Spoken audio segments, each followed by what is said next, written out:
அவரோட வில் பவரையும் அவருக்கு உழைப்பையும் அவருக்கு எதிர் திசையில இருந்தாலும் என்னைக்கு நான் மதிக்கக்கூடியவன் தான். ஒரு ஜாதிக்கு அவரளவு நன்மை செய்தவங்க யாருங்கிறதே நான் சொல்லக்கூடியவன் தான். ஜெயலலிதா அவருக்கு செய்த அநீதிக்கு ஏற்க ஜெயலலிதாவுக்கு தண்டனை கொடுத்துன்னு அவரும் சொல்ல மாட்டாரு, குடும்பத்தில் சொல்ல மாட்டார். நான் எனக்கு நியாய உணர்வு இருக்கனால அதை சொல்லக்கூடியவன் தான். அந்த தோல்விக்கு பிறகு அவர் பண்ணகரத்தில் எமர்ஜ் ஆகிறதுக்கு அந்த கட்சிக்கு வாழ்வு கொடுத்தது தமிழ்குமரனுக்கு கேண்டேச்சர். சோ தமிழ்குமரனுக்குன்னு ஒரு வேல்யூ இருக்குது. அதிமுக பாமக அணிக்கு 60 விழுக்காடு வாக்கு வர இருக்கு, கொஞ்சம் கொஞ்சம் வாக்கு இல்லை. அப்போ அங்க வெரி பவர்ஃபுல் கேண்டிடேட் தான் அங்க நின்று ஃபைட் பண்ணி ஆகணும்.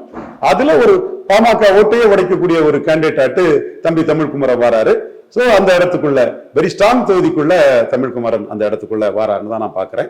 அதே மாதிரி வடிவேல் கவுண்டர் அவரு வன்னியர் சமூகத்திலே காமராஜர் அவர் வீடு தேடி போய் இந்தி போராட்டத்துக்கு பிறகு தர்மபுரி இடைத்தேர்தல் நிற்கிறதுக்காக வன்னியர் சமூகத்தில் செல்வாக்கான வடிவேல் கவுண்டரை காமராஜ் வீடு தேடி போய் கேண்டிடேட் விட்டார். அவருக்கு பேரன் தான் செந்தில்குமார்.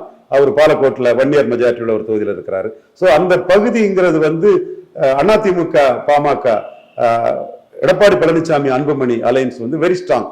ஸோ அதை எதிர்கொள்வதற்கு ஸ்ட்ராங் கேண்டிடேட்ஸா இவங்க போடுறாங்க. அந்த வகையில நான் கூட இவர் குருவுக்கு மகளை கூட ஒரு தொகுதியில நிறுத்தலாங்கிற ஒரு சஜஷனை கூட நான் சொன்னேன். பட் அவங்களுக்கு அமைப்பு பலம் பெருசா இல்லைங்கிறனால அவங்க அதை பயன்படுத்தலன்னு நினைக்கிறேன். இவர் களத்துக்குள்ள நின்று ஒரு ஜி.கே. மணி அண்ணன், அவருக்கு மகன், அவரும் களத்துக்குள்ள நின்று பாமகவின் மானத்தை 2009 சீரவானம் பிறகு காப்பாத்தினவர். அதே போல வடிவேல் கவுண்டரும் வன்னியர் சமூகத்தில் ஒரு முக்கியமானவர். ஸோ ரொம்ப டப் தொகுதி இதெல்லாம். பாலக்கோடு அன்பழகன், இது தர்மபுரியிலே 38 விழுக்காடு 36 விழுக்காடு பாமக, 25 விழுக்காடு கிட்ட அதிமுக, 60 விழுக்காடு அந்த மக்களவை தொகுதிக்குள்ள இவங்களுக்கு அரித்மெட்டிக் இருக்கு. அதுல தேமுதிக இங்க வெளியே வந்ததுனால கொஞ்சம் குறையலாம். இதை தாண்டி சில போலரைசேஷன்களை எக்ஸிக்யூட் பண்ணி தான் திமுக ஃபைட் பண்ணி ஆகணும்.